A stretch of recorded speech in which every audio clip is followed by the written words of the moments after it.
మరి ఇస్సాకు కాలంలో ఇస్సాకును దేవుడు బహుగా దీవించాడు. అయితే ఇస్సాకు ఆ దేశంలో ఉన్నప్పుడు ఆ సంవత్సరంలో విత్తనం వేశాడంట. విత్తనం వేసిన తర్వాత అక్కడ 100 ఫలం వచ్చేసింది. 100 ఫలం వచ్చేసి ఆ ప్రాంతంలో దేవుడు బహుగా దీవించాడంట. హల్లెలూయా. మిక్కిలి గొప్పవాడయ్యేంత వరకు దేవుడు అతనికి తోడుగా ఉన్నాడంట. అయితే అతను దీవించబడుతూ ఉన్నాడు, అంచెలంచెలుగా దీవించబడుతూ ఉన్నప్పుడు తన ఆస్తి పెరుగుతూ ఉంది. తనకున్న పశు సంపద, గొర్రెల ఆస్తియు, గొడ్డల ఆస్తియు, దాసులు గొప్ప సమూహములా కలిగినందున ఫిలిస్తీన్లు అసూయపడ్డారంట. అక్కడ అందరు కూడా ఇస్సాకు ఎక్కడి నుంచో వచ్చి ఆ ప్రాంతానికి వచ్చిన తర్వాత తన దగ్గరున్న ఆస్తి పెరుగుతూ ఉంది, తన దగ్గరున్న గొడ్లు పెరుగుతూ ఉన్నాయి, దాసులు పెరిగిపోతూ ఉన్నారు. గొప్పగా దేవుడు దీవిస్తూ ఉన్న సందర్భంలో అక్కడ అందరూ అంట ఇస్సాకును చూసి అసూయపడ్డారంట. హల్లెలూయా.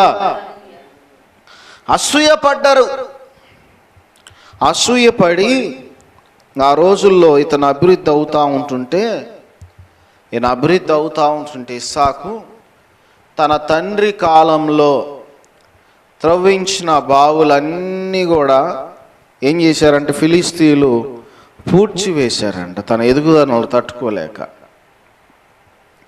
హల్లెలూయా. చూడండి, ఎదుగుదలను తట్టుకోలేక పూడ్చివేశారు. అయితే అప్పుడు ఆ నాటి కాలంలో ఉన్నటువంటి అబీమెలెకు అనేటువంటి రాజు ఏం చెప్పాడంట, అయ్యా నువ్వు మాకంటే బహుబలము కలిగినటువంటి వాడివి కాబట్టి నువ్వు మా యొద్ద నుంచి వెళ్ళిపో అని ఇస్సాకుతో చెప్పినప్పుడు ఇస్సాకు వెళ్ళిపోతాడు. వాళ్ళు వెళ్ళి బాగా శోధిస్తూ ఉన్నప్పుడు వెళ్ళి గెరార్ అనేటువంటి లోయలో గుడారం వేసుకొని అక్కడ కాపురం ఉంటాడు. హల్లెలూయా. చూడండి, చదువుకుందాం. ఆదికాండం 26వ అధ్యాయము 17వ వచనం చదువుకుందాం. ఇస్సాకు అక్కడి నుండి వెళ్ళి గెరారు లోయలో గుడారం వేసుకొని అక్కడ నివసించెను. హల్లెలూయా. అబీమెలెకు అనేటువంటి రాజు, అయ్యా నువ్వు మాకంటే బహుబలము కలిగినటువంటి వాడవి, నువ్వు ఈ ప్రాంతం నుంచి వెళ్ళిపోమన్నప్పుడు బయలుదేరాడు. ఆ గెరార్ అనేటువంటి ప్రాంతంలో కాపురం ఉన్నాడు. కాపురం ఉన్న తర్వాత తన తండ్రి కాలంలో త్రవ్వించిన బావులు ఫిలిస్తీన్లు పూడ్చివేశారు. ఏం చేశాడంటే మరలా ఆయన ఆ యొక్క బావులను తవ్వించిన తర్వాత వరుసన అద్భుతాలు జరిగినాయి. హల్లెలూయా. అయితే చూడండి, వరుసన అద్భుతాలు జరిగినాయి. అంటే ఇస్సాకు విషయంలో ఎప్పుడు కూడా దేవునితో ప్రార్థించేవాడంట. ఇస్సాకు వ్యవసాయము చేసేవాడని బైబిల్లో ఉంది. ఎప్పుడు కూడా తన పొలంలో ఉండేవాడని బైబిల్లో ఉంది. తను పొలంలో ఉన్నా ఎక్కడున్నా తను ప్రార్థించే అనుభవంలో ఉన్నాడు, ప్రార్థనా సహవాసంలో ఉన్నాడు. అయితే అబీమెలెకు చెప్పిన తర్వాత భయపడలేదు ఆయన. శోధిస్తూ ఉన్నప్పుడు తన ఎదుగుదలని ఓర్చులేక ఫిలిస్తీన్లు అసూయపడ్డారంట. ఇస్సాకును అంతగా దేవుడు దీవించాడంట. ఒకటి, దేవుడు దీవించే దీవెనైతే నిన్ను ఎవ్వడు కూడా ఆపలేడు. హల్లెలూయా. ఎవ్వడు ఆపలేడు. ఈ ప్రాంతం కావచ్చు, ఏ ప్రాంతమైనా కానీ ఆయన బ్లెస్సింగ్స్, ఆయన ఆశీర్వాదం నీతో ఉంటే ఏ ప్రాంతంలో అయినా ఎక్కడైనా కానీ నువ్వు దీవించబడతావు. నీ ఆశీర్వాదాన్ని ఎవ్వడు కూడా ఆపలేడు. దేవుడు తెరచిన తలుపులవి, నరుడు మూయటానికి చేత కాదు, వాడి వల్ల కాదు. నువ్వు నమ్మాలి. దేవుని ఆశీర్వాదం పొందుకోవాలి. దేవుని ఆశీర్వాదం పొందుకున్నటువంటి వ్యక్తి ఇస్సాకు. అయితే ఈ ఇస్సాకు జీవితంలో చూడండి, తన తండ్రి కాలంలో ఉన్న నీళ్ళ బావులన్నీ కూడా తిరిగి తవ్వించిన తర్వాత అక్కడ వరుసన ఏం జరిగింది? జలలు గల నీళ్ళ బావి దొరికెను. ఎక్కడ దొరికింది అది? చూడండి 19వ వచనంలో, మరియు ఇస్సాకు దాసులు ఆ లోయలో తవ్వగా జలలు గల నీళ్ళ బావి దొరికెను. అప్పుడు గెరారు కాపర్లు ఇస్సాకు కాపర్లతో జగడమాడి ఈ నీరు మాదే అని చెప్పిరి. గనుక వారు తనతో కలహించినందున అతడు ఆ బావికి ఏసేకు అను పేరు పెట్టెను. హల్లెలూయా. చూడండి, అటు అబీమేలకు వెళ్ళిపోరా బాబు, నువ్వు మా మధ్యలో ఉండొద్దని అంటే ఇస్సాకు ఆ ప్రాంతానికి వెళ్ళిన తర్వాత బావి తవ్వినప్పుడు జలలు గల బావి. వ్యవసాయం పండించాలి, పంట పండించాలంటే నీరు చాలా అవసరం. ఆ రోజుల్లో తన తండ్రి తవ్వించిన బావులన్నీ కూడా ఫిలిస్తీన్లు పూర్తి చేశారు. ఏం చేస్తున్నాడు? మరలా ఇస్సాకు మరలా తవ్వుతూ ఉంటుంటే గెరార్ అనేటువంటి ప్రాంతంలో తవ్వినప్పుడు జలలు గల బావి కనబడినప్పుడు వాళ్ళు ఏం చేశారు? అక్కడ ఆ ప్రాంతంలో ఉన్న కాపర్లు ఇది మాదే, ఇది మాదే. ఇక్కడ మొదటి వచ్చిన శోధన చూడండి, ఇది మాదే అని గొడవ మాడారు అనమాట. అందుకని దానికి ఒక పేరు పెట్టి ఏసేకు అని అంటే ఒకటని ఇచ్చాడు, జగడమాడు అని అర్థం. అక్కడ ఇస్సాకుతో తగాద పెట్టుకున్నారు, ఇస్సాకుతో గొడవాడారు కాబట్టి దాని పేరు ఏసేకు అనేటువంటి పేరు పెట్టాను. ఇక్కడ మొదటి వచ్చినటువంటి శ్రమ. రాజు వెళ్ళిపోమన్నాడు. తర్వాత ఇక్కడ గొర్రెల కాపరులతో శ్రమ. మరి అంచెలంచెలుగా అక్కడ శ్రమ వస్తూనే ఉంది. మరలా సరే, ఏదైతే ఏమైంది, దేవుడు ఆశీర్వాదం మన మీదే ఉంది కదా, దేవుని కృప మన మీద ఉంది కదా అని చెప్పేసి మరలా ఏం చేశాడంటే మరలా ప్రయత్నం మొదలుపెట్టాడు. ఈరోజు మనము ఒక ప్రయత్నంలో విఫలం అవ్వకూడదు. ఒకటి అవకాశం చేజారిపోయిందని అంటే దిగులు పడకూడదు, కృంగిపోకూడదు. దేవుణ్ణి వైపు చూస్తూ దేవుణ్ణి తలుచుకొని ముందడుగులు వేయాలి. కానీ అయ్యో అవకాశాలన్నీ చేజారిపోయినాయి ఇంకెలా అని కృంగిపోకూడదంట. ఇస్సాకు అయ్యో జలల గల బావి పోయేనే అని ఆ కాపర్లతో తగాద పెట్టుకొని నేనే గెలవాలని పోరాళ్ళ తగ్గించుకున్నాడు. అక్కడ జగడమాడింది వాళ్ళు, కానీ ఈయన తగ్గించుకున్నాడు. ఈరోజు మనము దేవుని దృష్టికి తగ్గించుకోవడం చాలా అవసరం. నువ్వు మనుషుల దృష్టికి కాదు తగ్గించుకోవాల్సింది. నేను దేవుణ్ణి నమ్ముకున్నాను, నేను దేవుణ్ణి ఆశ్రయించాను కాబట్టి నేను నా దేవుని దృష్టికి తగ్గించుకునే బ్రతుకుతా, నా దేవుని దృష్టికి తగ్గించుకునే బ్రతుకుతా అనేటువంటి విశ్వాసంతో దృఢ సంకల్పంతో ఉండాలి. కానీ అంతేగాని లోకానుసారంగా లోకుల మాదిరిగా నువ్వు వేద్యం ఆడకూడదు, తగాదాడకూడదు. ఎందుకంటే కొండ మీద ప్రసంగంలో యేసు ప్రభు చెప్పాడు, నీకు ఎవడైనా వేద్యమాడి నీ అంగీ కోరిన ఎడల ఆ పై వస్త్రాన్ని కూడా ఇచ్చేయి, వాడితో మాత్రం వేద్యమాడబాకు, వాడితో మాత్రం తగాదాడబాకు. ఎందుకంటే అది నీకు కుదరదు, నీకు తగవు. ఇస్సాకు వాళ్ళతో కాపర్లు, గెరారు కాపర్లు తగాద పెట్టుకున్నప్పుడు, జగడమాడినప్పుడు ఇస్సాకు తగ్గించుకొని వదిలేశాడు. సరే మరలా ఒక ప్రయత్నం మొదలు పెడదామని చెప్పేసి మరలా ఏం చేశాడంటే 21వ వచనంలో, వారు మరి ఒక బావి త్రవ్వినప్పుడు దాని కొరకును జగడమాడిరి గనుక దానికి సిద్నా అను పేరు పెట్టిన. మరలా వచ్చేసింది శ్రమ. మరలా బావి తవ్వినప్పుడు మరలా జగడమాడినరంట. దాని సిద్నా అని అంటే విరోధము. ఫస్ట్ బావి పేరేమో ఎస్సేకు అని పెట్టాడు, రెండో బావి పేరేమో సిద్నా అంటే విరోధం. అక్కడ కూడా విరోధం కలిగింది. చూడండి, చిరాకు పుట్టిద్ది కదా ఏదైనా పని చెప్తే.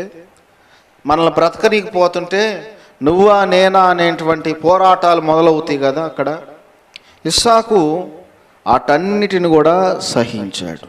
కాబట్టి ఈరోజు మనం కూడా సహింపు ఉండాలి, ఓర్పు కలిగి ఉండాలి, తగ్గింపు కలిగి ఉండాలి.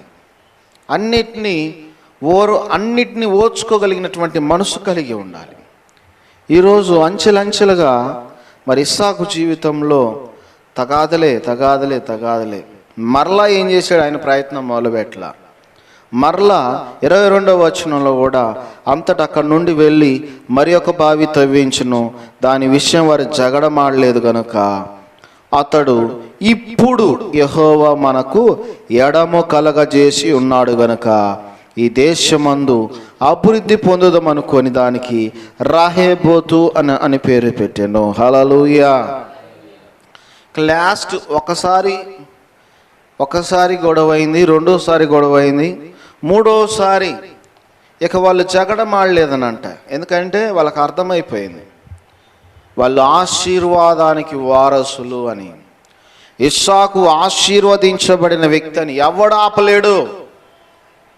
ఇదిగో ఈ బావి ఆపినేమో, రెండో బావి ఆపిన, మూడో బావి ఇంకెవడు ఆపలేడు. ఎందుకంటే ఇస్సాకు మీద ఆశీర్వాదం ఉంది. ఇస్సాకు మీద ఆశీర్వాదపు జల్లులు ఉన్నాయి కాబట్టి తను ఏ ప్రదేశంలో ఉన్నా ఎక్కడున్నా అతను దీవెనకరంగా ఉంటాడనేటువంటి అర్థమైపోయి ఏం జరిగింది? వదిలేశాడు, జగడం ఆడలేదు.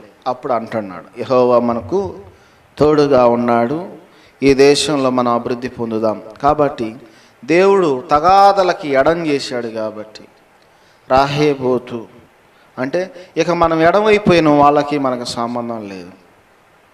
ఈ ప్రాంతంలో అభివృద్ధి పొందుదాం, ఈ ప్రాంతంలో దీవించబడదాం అనేటువంటి ధైర్యముతో దృఢ సంకల్పంతో ఉన్నాడు.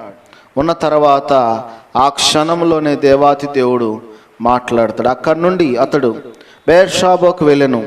ఆ రాత్రియే యెహోవా అతనికి ప్రత్యక్షమై, నేను నీ తండ్రి అయిన అబ్రహాము దేవుడను, నేను నీకు తోడై ఉన్నాను గనుక భయపడకము, నా దాసుడైన అబ్రహామును బట్టి నిన్ను ఆశీర్వదించి నీ సంతానమును విస్తరింపచేసేదనని చెప్పెను. హల్లెలూయా. ఇంకా భయము ఆవరించి ఉందేమో అని చెప్పేసి ఒకసారి జగడం ఆడారు, రెండోసారి జగడం ఆడారు, మూడోసారి దూరం అయిపోయారు. ఇక ఒకటే అనుకున్నాడు, మరలా ఈ ప్రాంతంలో ఈ దేశంలో నేను దీవించబడిన తర్వాత నా మీదకి విరోధం మొదలవుతుందేమో అని చెప్పేసి తన మనసులో అనుకుని ఉండొచ్చేమో.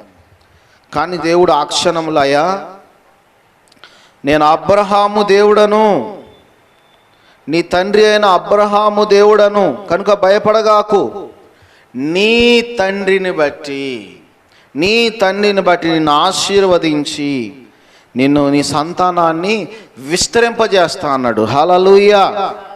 తండ్రికి ఇచ్చిన వారసత్వమే. తండ్రితో అన్నాడు కదా, అయ్యా ఈ దేశాన్ని ఈ సంతానానికి నీకు ఇచ్చేదను, నీ సంతానానికి ఇచ్చేదనని చెప్పినప్పుడు పలికిన మాటలు అది తండ్రితో ఆగిపోలేదు. ఇస్సాకుతో ఆ క్షణంలో తన భయంలో ఉన్నప్పుడు దేవుడు పలికిన మాట. ఈరోజు నువ్వు కూడా అవకాశాలు ఒకటి చేజారిపోవచ్చు, రెండు చేజారిపోవచ్చు, ఎన్ని చేజారిపోయినా కానీ దేవుడి బ్లెస్సింగ్స్, దేవుని ఆశీర్వాదం నీ మీద ఉంటే ఎవ్వడు కూడా ఆపలేడు. ఎందుకంటే దేవుని ఆశీర్వాదం నీ మీద ఉంది కాబట్టి ఒక్కటి పోయినా, రెండు పోయినా, మూడో దాంట్లోనే సెట్ చేస్తాడు. ఇస్సాకు జీవితంలో ఒకటి పోయింది, రెండు పోయింది, మూడో దాంట్లో సెట్ చేశాడు.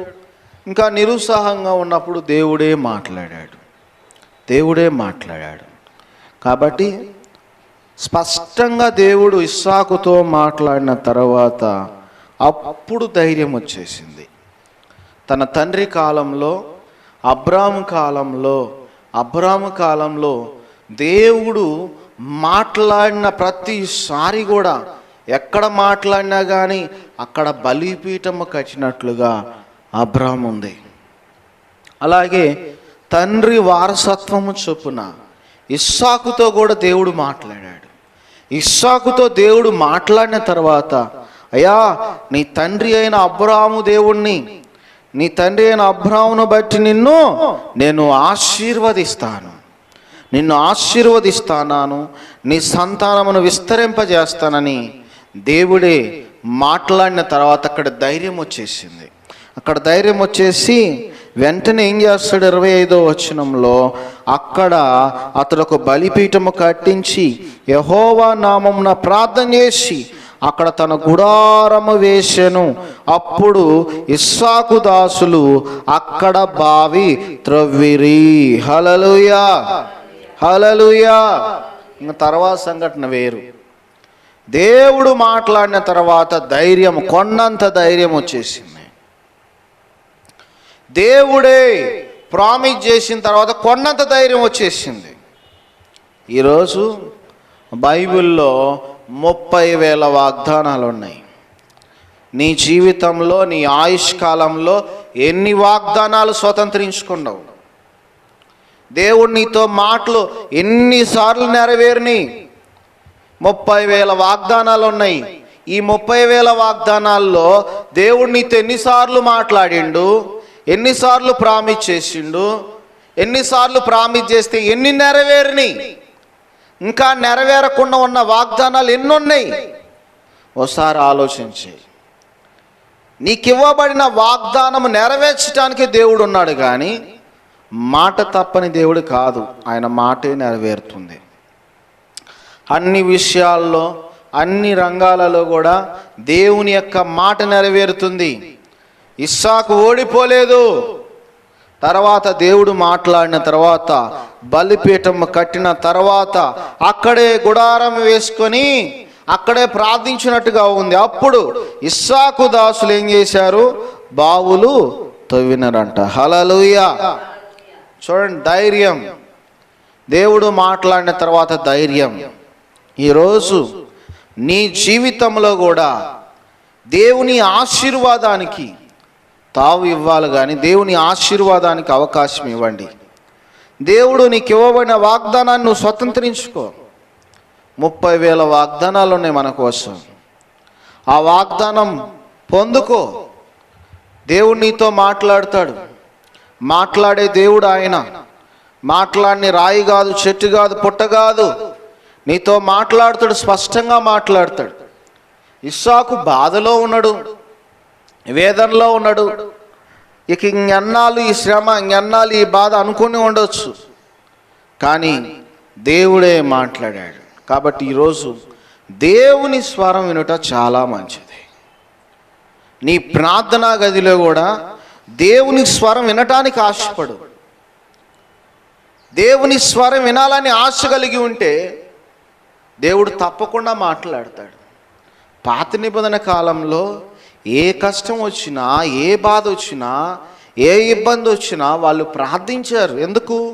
దేవుడు ఏదో మాట్లాడతాడు, ఏదో ధైర్యపరుస్తాడు అనేటువంటి నమ్మకాన్ని కలిగి ఉన్నారు.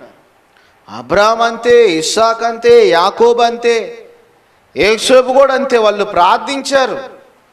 ఆ ప్రార్థించిన వేళలో దేవుడు వారితో మాట్లాడాడు. ఈరోజు మన పితరులు అలా చేశారు కాబట్టి దేవుడు మనతో ఖచ్చితంగా మాట్లాడతాడు. మన ద్వారాలన్నీ కూడా తెరుస్తాడు, మన పరిస్థితులన్నీ కూడా మారుస్తాడు. కానీ నువ్వు చేయవలసింది ఏంటంటే నిరీక్షణ చాలా అవసరం. ఎదురు చూడాలి. నా దేవుడు నా కోసం ఏం చేయబోతున్నాడు, నా దేవుడు నా కోసము ఏం రిలీజ్ చేయబోతున్నాడు, నా దేవుడు మరి నాకు చేసిన వాగ్దానం నెరవేర్చబోతున్నాడా లేదా అని చెప్పేసి ఎదురు చూడాలి.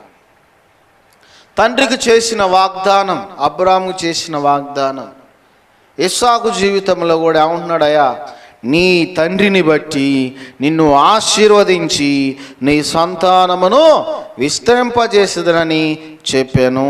అయ్యా, నీ తండ్రిని బట్టి నీ సంతానాన్ని ఆశీర్వదిస్తాను, విస్తరింపజేస్తాను అని చెప్పేసి ఇస్సాకుతో ధైర్యంగా మాట్లాడుతున్నాడు. ఇస్సాకును బలపరుస్తూ ఉన్నాడు. ఇస్సాకు భయంలో ఉంటే ఆదరణ కలిగిస్తూ ఉన్నాడు.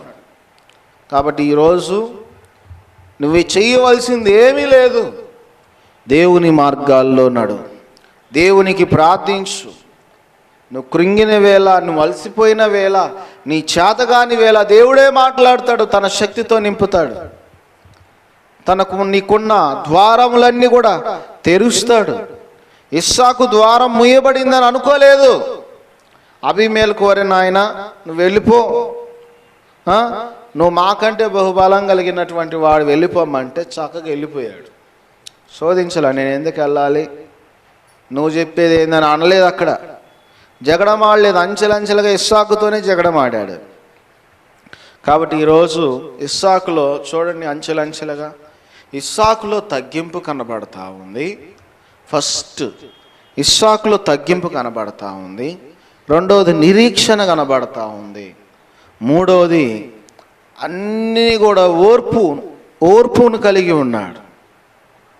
నాలుగవది ఆశీర్వాదాన్ని కల్లారా చూశాడు. హల్లెలూయా.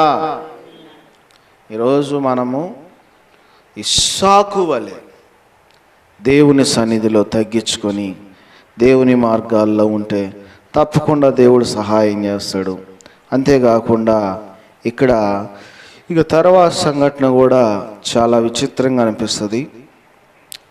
అతని ఫ్రెండ్ కూడా వస్తాడు, అబీమెలెకు అతని స్నేహితుడైన. మరి ఇక్కడ వచ్చినప్పుడు కూడా ఇస్సాకు మీద పగబడతాడు. చదువుదాం, 27వ వచనం చదవండి. ఇస్సాకు, మీరు నా మీద పగబట్టి మీ యొద్ద నుండి నన్ను పంపివేసిన తర్వాత ఎందు నిమిత్తము నా యొద్దకు వచ్చి ఉన్నారని వారిని అడగ్గా, నిశ్చయముగా యెహోవా నీకు తోడైనుట చూచితిమి గనుక మనకు, అనగా మాకును నీకును ప్రమాణము ఉండవలననియు, నేను మీ ముట్టక మేలే తప్ప మరేమీ చేయక నేను సమాధానంగా పంపివేసితిమి కనుక నీవును మాకు కీడు చేయకున్నట్లు నిబంధన చేసుకున్నదమనియు అనుకుంటిమి. ఇప్పుడు నువ్వు యెహోవా ఆశీర్వాదం పొందినవాడండి. హల్లెలూయా. ఎవరైతే ఎలగొట్టారో మరలా ఇస్సాకు దగ్గరకు వచ్చారు. ఈరోజు నిన్ను అవమానపరిచిన వాళ్ళు, నిన్ను దుఃఖపరిచిన వాళ్ళు, నిన్ను నిందించిన వాళ్ళు, నిన్ను త్రోసివేసిన వారు, ఇస్సాకుని అబీమెలెకు నువ్వు మాకంటే బహుబలం కలిగినటువంటి వాడు, వెళ్ళిపో అన్నాడు. ఇస్సాకు ఆ ప్రాంతంలో దీవించబడిన తర్వాత రాజు యొక్క ఫ్రెండ్ వెళ్ళి మాట్లాడుతూ ఉండే, ఏమని సాక్ష్యం ఇస్తున్నారు, ఏమని సాక్ష్యం, నువ్వు యెహోవా వలన ఆశీర్వదించబడిన వాడు.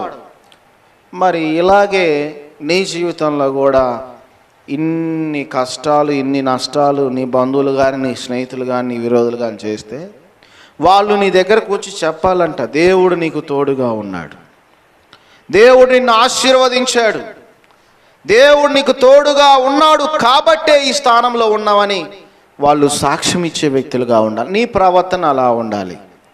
ఇస్సాకు ప్రవర్తనలో మార్పు ఏమాత్రము కనబడలేదు. యథావిధిగా ఉన్నాడు దైవభక్తి పరంగా. ఎన్ని ఆటంకాలు పరిచినా, వాళ్ళు ఎంత బాధ కలిగించినా కానీ తన సాక్ష్యాన్ని కాపాడుకున్నాడు, తన జీవితాన్ని కాపాడుకున్నాడు. వాళ్ళే వచ్చి ఏమంటున్నారు, నువ్వు యెహోవా వలన ఆశీర్వాదం పొందినవాడవు. దేవుని ఆశీర్వాదం ఉండాలి మనలో, అంతేగాని వేరే వాళ్ళ మీద ఆధారపడటం, వేరే వాళ్ళ దిక్కు మీద ఆధారపడటం అనేది ఉండదు. ఇస్సాకు కష్ట నష్టాల్లో, బాధల్లో భయపడలేదు. దేవుడే ఆధారం చేసుకున్నాడు. నా దేవుడే నా దిక్కు అనుకున్నాడు.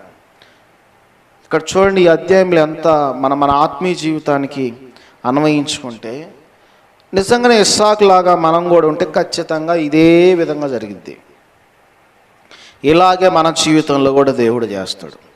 ఇలాగ మన జీవితంలో కూడా అద్భుతాలు చేస్తాడు. శత్రువులు, విరోధులు వచ్చి వాళ్ళు ఏం చేయలేక, వాళ్ళ చేతగాక ఇబ్బంది పడి దేవుడు నీకు తోడుగా ఉన్నాడని చెప్పేసి వారు సాక్ష్యం ఇస్తారు. హల్లెలూయా. కాబట్టి దేవుడు మనకు తోడుగుంటే, దేవుని ఆశీర్వాదం మనకు తోడుగుంటే ఎవడు, ఏ నరుడు కూడా ఆపలేడు. దేవుడు ఈ మాటలు దీవించునుగాక. ఆమెను అందరూ మోకరించి